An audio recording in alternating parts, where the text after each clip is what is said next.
حي على الفلاح.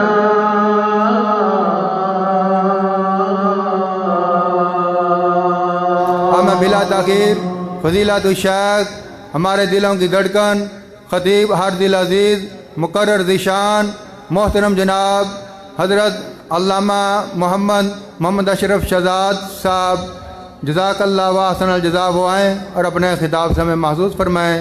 محترم محمد اشرف شہزاد صاحب.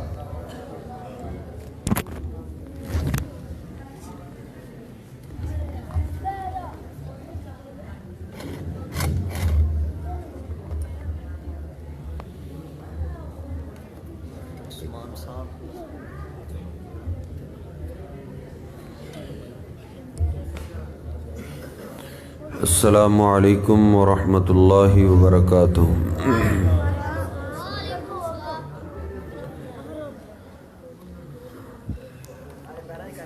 ان الحمد للہ نحمده ونستعینه ونستغفره ونؤمن به ونتوکل علیہ ونعوذ باللہ من شرور انفسنا ومن سیئات اعمالنا من يهده الله فلا مضل له ومن يضلله فلا هادي له أشهد أن لا إله إلا الله وحده لا شريك له وأشهد أن محمدًا عبده ورسوله. اللهم صل على محمد وأزواجه وذريته كما صليت على آل إبراهيم وبارك على محمد وأزواجه وذريته كما باركت على آل إبراهيم إنك حميد مجيد. رب اشرح لي صدري ويسر لي أمري واحلل عقدة من لساني يفقهوا قولي. رب زدني علما سبحانك لا علم لنا إلا ما علمتنا إنك أنت العليم الحكيم. أما بعد فإن خير الحديث كتاب الله وخير الهدي هدي محمد صلى الله عليه وسلم وشر الأمور محدثاتها وكل محدثة بدعة وكل بدعة ضلالة وكل ضلالة في النار. أعوذ بالله السميع العليم من الشيطان الرجيم من همزه ونفخه ونفسه. بسم الله الرحمن الرحيم. ألا إن أولياء الله لا خوف عليهم ولا هم يحزنون. خبردار غور سے سنو، بے شک اللہ کے دوست، اللہ کے اولیاء، ان کو نہ خوف ہے اور نہ وہ پریشان ہوتے ہیں. الذین آمنوا وکانوا یتقون. اولیاء اللہ وہ ہیں جو اللہ پہ ایمان رکھتے ہیں، ایماندار ہیں اور ہر وقت اپنے اللہ سے ڈرتے رہتے ہیں. سبحان ربک رب العزة عما یصفون وسلام علی المرسلین والحمد للہ رب العالمین.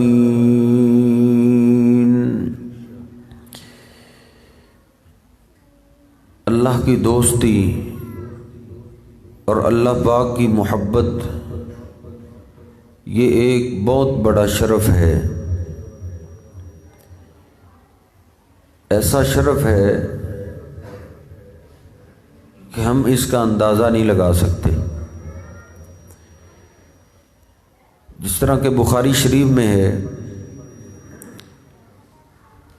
نبی پاک صلی اللہ علیہ وسلم ارشاد فرماتے ہیں کہ ان اللہ اذا احب عبدا دعا جبریل، کہ جب اللہ پاک کسی اپنے بندے سے محبت اور پیار کرتا ہے تو اللہ پاک سب سے پہلے فرشتوں کے سردار جبریل امین کو آواز دیتا ہے کہ اے جبریل انی احب فلانا فاحبہ، کہ فلاں بندے سے میں محبت اور پیار کرتا ہوں، تو بھی اس سے پیار کر۔ تو جبریل امین اس سے محبت کرتے ہیں، اور پھر ساتوں آسمانوں کے تمام فرشتوں میں جبریل امین اعلان کرتے ہیں کہ اے فرشتوں، اللہ پاک کو فلاں بندے سے محبت ہے، پیار ہے، تم سب اس سے محبت کرو۔ فَيُحِبُّهُ أَهْلُ السَّمَاءِ، تو آسمان کے سارے فرشتے اس سے محبت بھی کرتے ہیں اور اس کے لیے بخشش کی دعا بھی کرتے ہیں۔ آگے نبی پاک صلی اللہ علیہ وسلم فرماتے ہیں ثم یوزع له القبول فی الارض، پھر اللہ پاک اس کی مقبولیت کو، اس کی محبت کو زمین پہ اتار دیتا ہے، پھر وہ جس درخت کے پاس سے بھی گزرے تو وہ درخت بھی اس سے پیار کرتا ہے۔ بلکہ ایک حدیث میں نے پڑھا ہے اگر یہ اللہ کا دوست کسی پہاڑ کے پاس سے گزر جائے تو وہ پہاڑ بھی باقی پہاڑوں پہ فخر کرتا ہے کہ میرے پاس سے آج اللہ کا دوست گزر کے گیا ہے۔ یعنی اللہ پاک کی محبت بہت بڑا شرف ہے، بہت بڑی عظمت ہے۔ من عادى لی ولیا فقد آذنتہ بالحرب، حدیث قدسی ہے بخاری شریف میں۔ اللہ کہتا ہے جو میری کسی دوست سے دشمنی رکھتا ہے اس کی دشمنی میرے ساتھ ہے، میں اس کے خلاف جنگ کا اعلان کرتا ہوں جو کسی میرے دوست سے دلی دشمنی رکھتا ہے۔ تو یہ اولیاء اللہ کے اولیاء، اولیاء ولی کی جمع ہے، اس کی جمع ہے اولیاء، ولی اولیاء، اللہ کے اولیاء۔ پنجابی میں، اردو میں اس کا ترجمہ ہے اللہ کے دوست، اللہ کے بیلی۔ لیکن اصل سمجھنے والی بات یہ ہے کہ اللہ کی دوستی ملتی کیسے ہے اور اللہ کے دوست ہیں کون سے لوگ۔ ہمارے ہاں ہمارے اپنے قوانین ہیں، پاکستان کے اندر واقعی نہ حکومت کا کوئی قانون ہے نہ اپنا کوئی قانون ہے، ہر ایک کی اپنی مرضی۔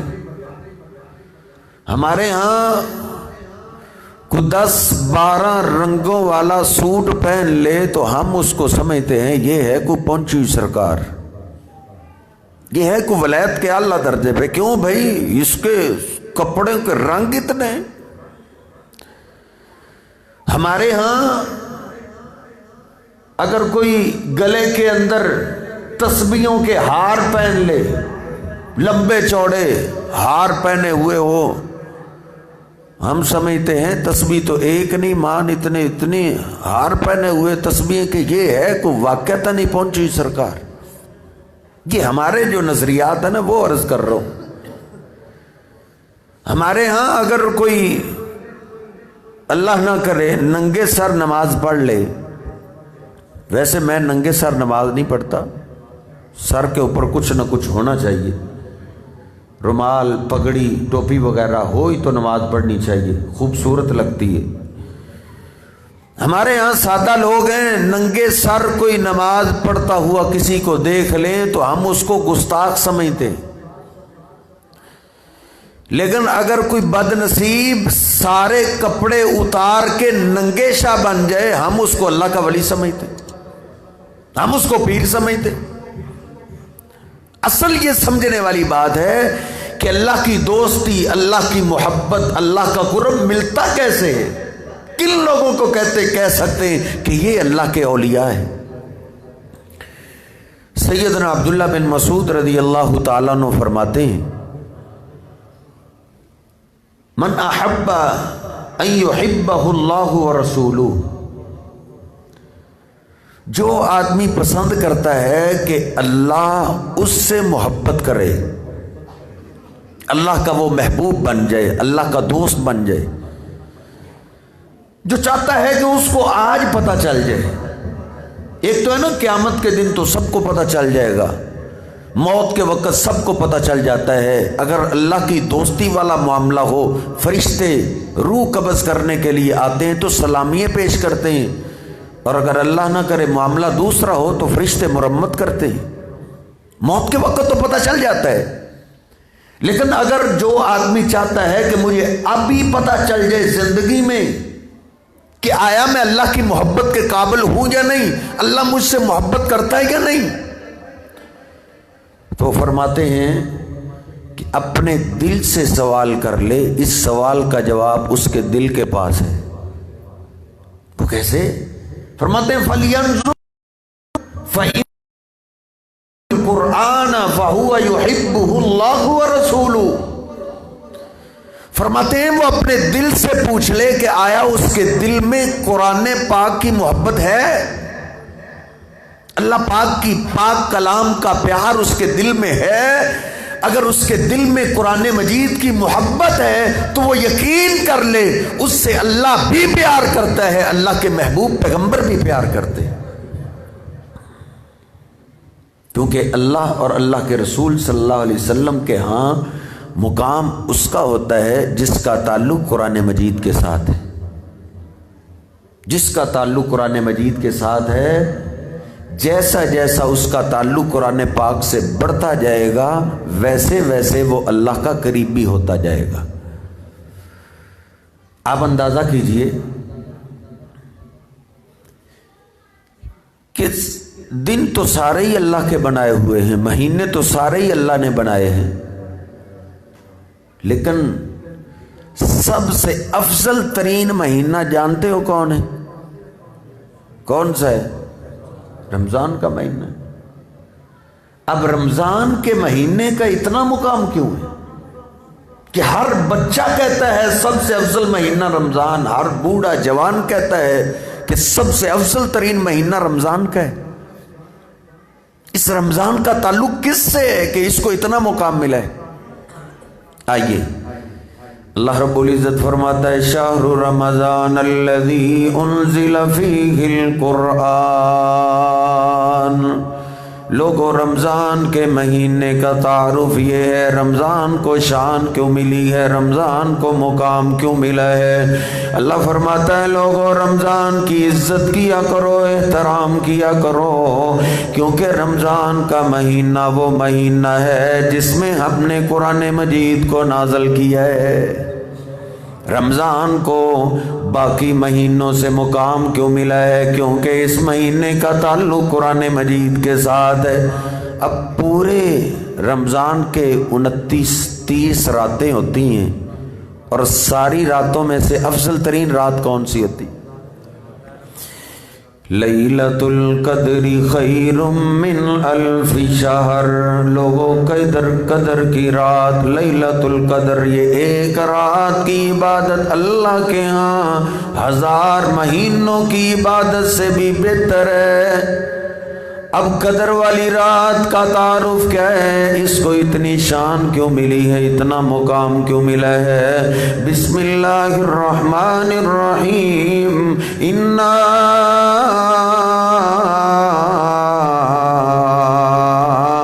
انزلناہ فی لیلۃ القدر. لوگوں قدر کی رات وہ رات ہے جس رات میں ہم نے قرآن مجید کو نازل کیا ہے. اللہ رب العزت کے عام مقام موسم کا بھی اس کا ہے جس کا تعلق قرآن مجید کے ساتھ ہے، اس رات کا ہی مقام سب سے زیادہ ہے جس رات کا تعلق قرآن مجید کے ساتھ ہے۔ ماننا پڑے گا اللہ کے اس بندے کا ہی زیادہ مقام ہے، زیادہ شان ہے جس کا تعلق قرآن مجید کے ساتھ ہے۔ نبی پاک صلی اللہ علیہ وسلم ایک دن مسلم شریف میں آپ چلتے چلتے سیدنا ابی بن کعب کے پاس پہنچے۔ میرے پاس تھوڑا سا وقت ہے، میں آپ کا وقت ضائع نہیں کرنا چاہتا۔ آپ چلتے چلتے سیدنا ابی بن کعب کے پاس پہنچے۔ ابی بن کعب پریشان ہے، عرض کرتے اللہ کے حبیب آپ میرے پاس چل کے آئے، آپ پیغام بھیج دیتے غلام حاضر ہو جاتا۔ نبی پاک صلی اللہ علیہ وسلم فرماتے ہیں ابی میں اپنی مرضی سے تیرے پاس نہیں آیا، تیرے پاس آنے کا حکم آج مجھے میرے اللہ نے دیا ہے۔ ان اللہ امرنی ان اقرأ علیک القرآن، اللہ نے آج مجھے حکم دیا ہے کہ میں تجھے آ کے قرآن سناؤں۔ سیدنا ابی بن کعب عرض کرنے لگے اللہ کے حبیب اسمانی اللہ، یار تیرا نام اخبار پہ آ جائے تو سنبھال کے رکھ لیتا ہے، کسی خبر میں میرا تیرا نام آ جائے اس خبر کے اتنے کلپ کو میں اور تو سنبھال کے رکھ لیتے ہیں۔ سیدنا ابی بن کعب عرض کرنے لگے جو پوری کائنات کا بادشاہ ہے، اے میرے محبوب پیغمبر اسمانی اللہ، کیا اللہ پاک نے آج آسمانوں کے اوپر میرا نام بھی لیا ہے؟ نبی پاک صلی اللہ علیہ وسلم فرماتے ہاں ابی سماک اللہ، آج اللہ پاک نے اپنے عرش پہ تیرا نام لے کے کہا ہے کہ ابی آپ کی امت کا قاری ہے، اس کو جا کے قرآن سناؤ۔ سیدنا ابی بن کعب کو یہ مقام کیوں ملا ہے؟ کون سی اس کے پاس ڈگری ہے؟ کون سے انجینئر تھے؟ کون سے ڈاکٹر تھے؟ کون سے پروفیسر تھے؟ یار ان کے پاس کون سی جائیدادیں تھیں؟ کون سا لمبا چوڑا کاروبار اور بزنس تھا؟ میں اور آپ تو مر گئے، میرے بیٹے کی تنخواہ 1 لاکھ ہونی چاہیے، ایسی تعلیم حاصل کر جائے، ایسی اس کو جاب مل جائے، اتنے روپے پیسے آ جائیں۔ روپے پیسوں سے عظمت نہیں ہوا کرتی، عظمت قرآن پاک کے ذریعے ملتی ہے۔ اللہ رب العزت کے عام مقام اس کا ہے جس کا تعلق قرآن مجید کے ساتھ ہے۔ اگر آپ کے بیٹے کے پاس قرآن کی ڈگری ہے، بھائی کے پاس قرآن کی ڈگری ہے، احساس سے کم طریقہ شکار نہ ہونا فلاں کے بیٹا یہ بن گیا اس کے پاس فلاں ڈگری ہے، نہیں تیرے پاس ساری ڈگریاں موجود ہیں۔ ذرا غور کر، بخاری شریف میں نے پڑھا ہے احد کے شہداء 70 کے قریب شہید ہیں۔ نبی پاک صلی اللہ علیہ وسلم نے ارادہ کیا ہے، فیصلہ کیا ہے کہ 3 4 کو ایک ہی قبر میں دفن کیا جائے۔ 70 قبریں اب کیسے بنائیں؟ 3 4 کو ایک ہی قبر میں دفن کرنا ہے، یہ فیصلہ ہو گیا بخاری شریف میں۔ اب اندازہ کیجئے، میں کہتا ہوں ہماری ساری زندگی کی باتیں ایک طرف اور صحابہ اکرام کا ایک لمحہ، جس لمحے میں انہوں نے ہمارے محبوب کا دیدار کیا ہے، ہم تو اس لمحے کا مقابلہ نہیں کر سکتے، لیکن انہوں نے صرف ایک لمحہ نہیں گزارا۔ یہ شہید ہونے والے کون ہیں؟ جنہوں نے آپ کے پیچھے نمازیں پڑھی ہیں، جنہوں نے ایک دن میں کئی بار میرے حبیب کا دیدار کیا ہے، جنہوں نے آپ کے خطبات سنے، آپ کے ساتھ مل کر جہاد کی ہے، یہ اتنے خوش نصیب ہیں کہ آپ کا دفاع کرتے کرتے قربان ہو گئے۔ لیکن صحابہ کہتے ہیں ہمیں سب سے زیادہ حیرانگی اس وقت آئی کہ جب نبی پاک صلی اللہ علیہ وسلم 3 4 کو ایک قبر میں دفن کرنے لگتے تو رک جاتے۔ پہلے ہم سے سوال کیا کرتے تھے ان 3 4 کو اس قبر میں دفن کرنا ہے، تم مجھے بتاؤ ان 3 4 میں سے ایہم اکثر اخذا للقرآن، آپ پوچھتے ہیں میرے ساتھیو ان 3 4 میں سے قرآن کس کو زیادہ آتا ہے؟ ان 3-4 میں سے جو مجھ پہ قربان ہوئے، جنہوں نے میرے دفاع پہ اپنی جانوں کا بھی نذرانہ پیش کر دیا ہے، لیکن ان میں سے مجھے بتاؤ قرآن پاک کس کو زیادہ آتا ہے؟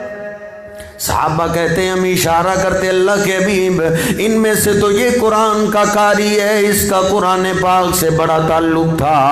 تو نبی پاک صلی اللہ علیہ وسلم اس کو اپنے ہاتھوں سے اٹھا لیتے، سب سے پہلے اس کو قبر میں اتارتے اور کیا فرماتے، انا علی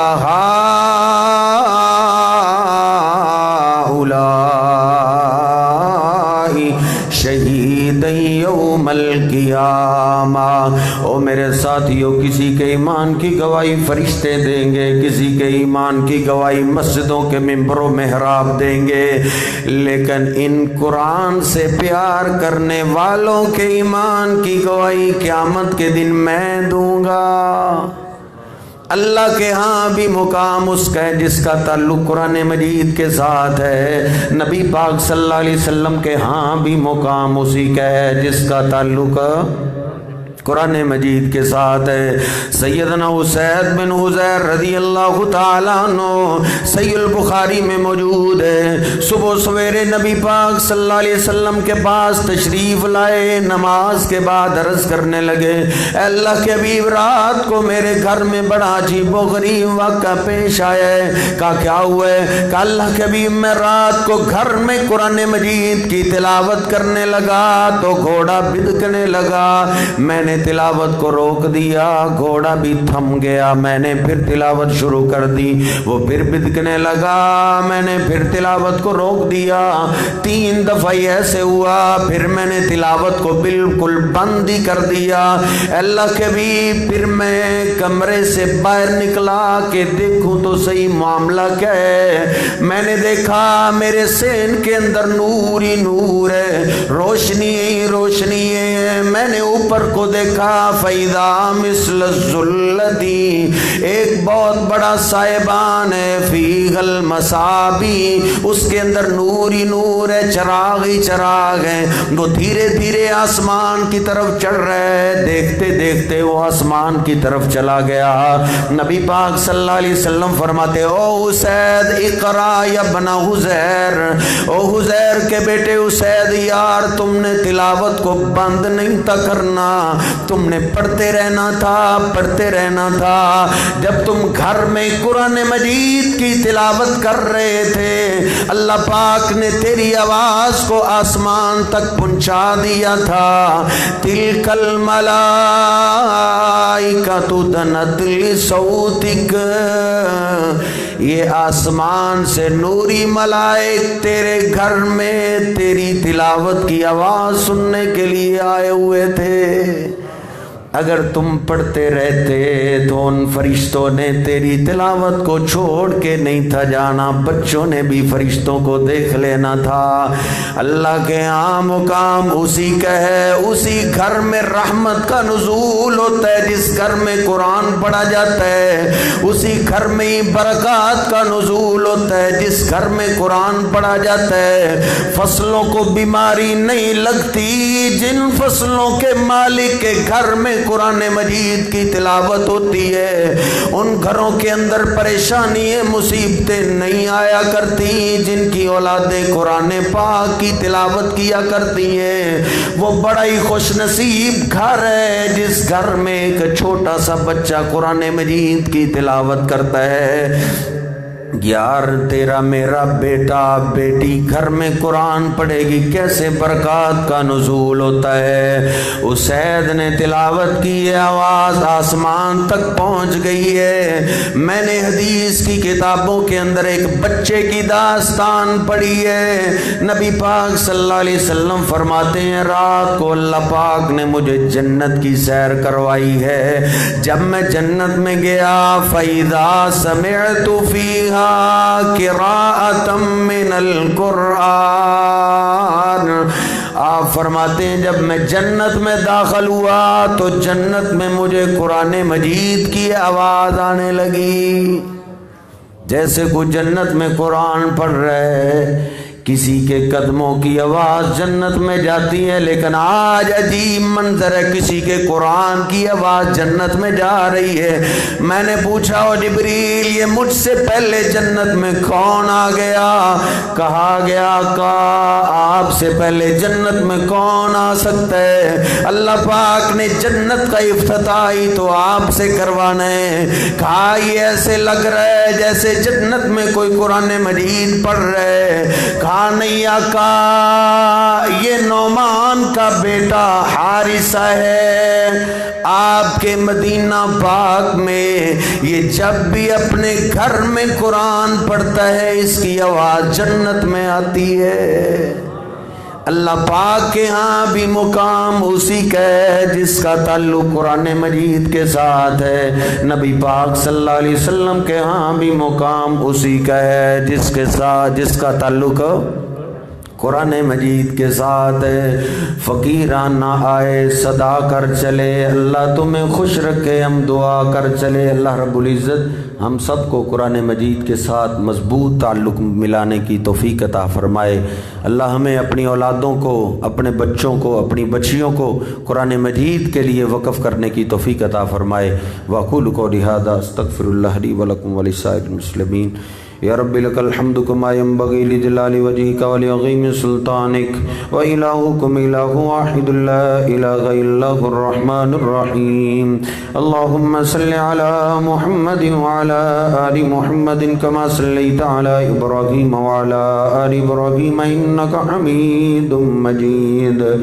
اللہم بارک علی محمد وعلی آل محمد کما بارکت علی ابراہیم وعلی آل ابراہیم انک حمید مجید۔ ربنا آتنا فی الدنیا حسنۃ وفی الآخرۃ حسنۃ وقنا عذاب النار۔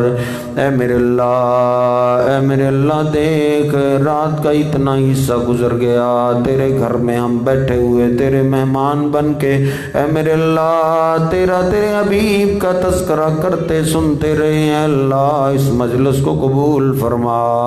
اے میرے اللہ اتنی پیاری مجلس کو ہم سب کے لیے ذریعہ نجات بنا۔ اے میرے اللہ گناہگار ضرور ہیں لیکن تیری رحمت کے طلبگار ہیں، بندے تو تیرے ہی، اپنی رحمت سے معاف فرما۔ اے میرے اللہ ہمارے صغیرہ کبیرہ گناہوں کو معاف فرما۔ اے میرے اللہ جو پریشان حال ساتھی تشریف فرمائے سب کی پریشانیاں دور فرما۔ کئی کاروباری معاملے کے اندر پریشان ہیں، ان کی پریشانیاں دور فرما۔ اے میرے اللہ کئی اولاد کی وجہ سے پریشان ہیں، جن کے پاس اولاد ہے نیک اور نمازی بنا، والدین کے لیے آنکھوں کی ٹھنڈک بنا، والدین کے لیے صدقہ جاریہ بنا۔ اے میرے اللہ کئی گلشن ویران ہیں، تیری رحمت کو ترس گئے ہیں، جن کے پاس اولاد نہیں نیک صالح اولاد عطا فرما۔ اے میرے اللہ جن بہنوں کی گودیں خالی ہیں اپنی رحمت سے مالا مال فرما۔ اے میرے اللہ جن کے پاس اولاد نہیں ان کو نیک صالح بیٹے عطا فرما۔ اے میرے اللہ جن کے پاس ماں باپ کی دولت ہے ان کو اپنے ماں باپ کی خدمت کی توفیق عطا فرما۔ اے میرے اللہ جن کے پاس ماں نہیں ہے ان کی ماں کی قبر کو جنت کا باغ بنا۔ اے میرے اللہ جن کا باپ تیرے پاس پہنچا ان کی بخشش فرما، ان کی قبروں کو جنت کا باغ بنا۔ اے میرے اللہ ہمیں بھی جب تک زندہ رکھنا عزت ایمان شان والی زندگی نصیب فرمانا۔ اے میرے اللہ تیرے پیغمبر کا فرمان ہے ہم سب کے دل تیری دو انگلیوں کے درمیان ہیں، تو جدھر چاہے پھیر سکتا ہے۔ اے اللہ ہم سب کے دلوں کو اپنے کلام قرآن مجید کی طرف پھیر دے۔ اے میرے اللہ ہم سب کے دلوں کو قرآن مجید کی بخار بنا۔ اے میرے اللہ قرآن مجید کی محبت سے ہمارے دلوں کو مالا مال فرما۔ اے میرے اللہ جن ساتھیوں نے آج کا اہتمام کیا، انتظام کیا ہے، پروگرام کیا ہے، محنت کی ہے، کوشش کی ہے، ان کی محنت قبول فرما۔